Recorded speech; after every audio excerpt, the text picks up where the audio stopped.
যুক্তরাষ্ট্র ও ইরান আলোচনায় বসলে অন্তত তিনটি বিষয়ে দুই পক্ষের মধ্যে অনড় অবস্থান তৈরি হয়েছে। বার্তা সংস্থা রয়টার্স বলছে, হরমুজ প্রণালীর নিয়ন্ত্রণ, ইরানের বাজেয়াপ্ত সম্পদ অবমুক্ত করা এবং ইউরেনিয়াম সমৃদ্ধ করার মতো বিষয়গুলোতেই আটকে আছে সমঝোতা। মার্কিন প্রেসিডেন্ট জেডি ভ্যান্স বলেছেন, যুক্তরাষ্ট্রের প্রস্তাবগুলো ইরান গ্রহণ করে কিনা তা দেখার অপেক্ষায় থাকবে যুক্তরাষ্ট্র। ইসলামাবাদ ছাড়ার আগে সংক্ষিপ্ত সংবাদ সম্মেলনে হাজির মার্কিন ভাইস প্রেসিডেন্ট জেডি ভ্যান্স। ইরানের সাথে ২১ ঘণ্টার দীর্ঘ আলোচনার ফলাফল যে আশানুরূপ হয়নি তার ছাপ দেখা মিলল চোখে মুখেও।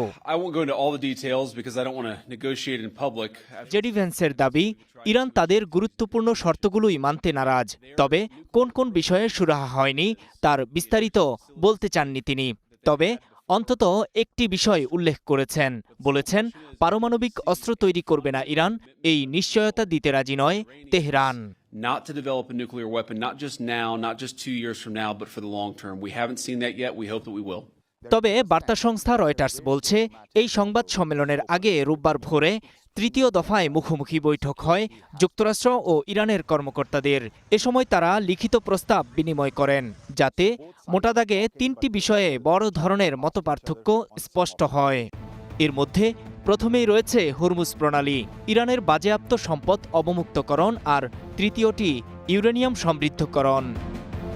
এই তিন বিষয়ের মধ্যে সবচেয়ে জটিল আলোচনা হয় হরমুজ প্রণালী ঘিরে, কারণ এই বাণিজ্যিক জলপথটি ইরানের সাথে যৌথভাবে নিয়ন্ত্রণ করতে চায় যুক্তরাষ্ট্র।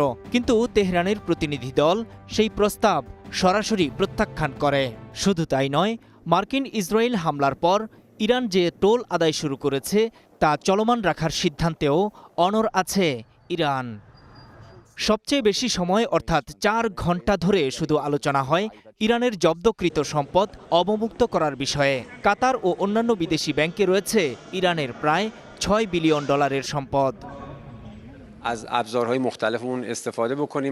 ইসলামাবাদ বৈঠকে ইরানের ইউরেনিয়াম মজুতকরণ বিষয়ে ওয়াশিংটনের পুরনো নীতির পুনরাবৃত্তি করেছে মার্কিন প্রতিনিধি দল, যার মূল বক্তব্য কোনোভাবেই যেন পারমাণবিক অস্ত্র তৈরি করতে না পারে তেহরান।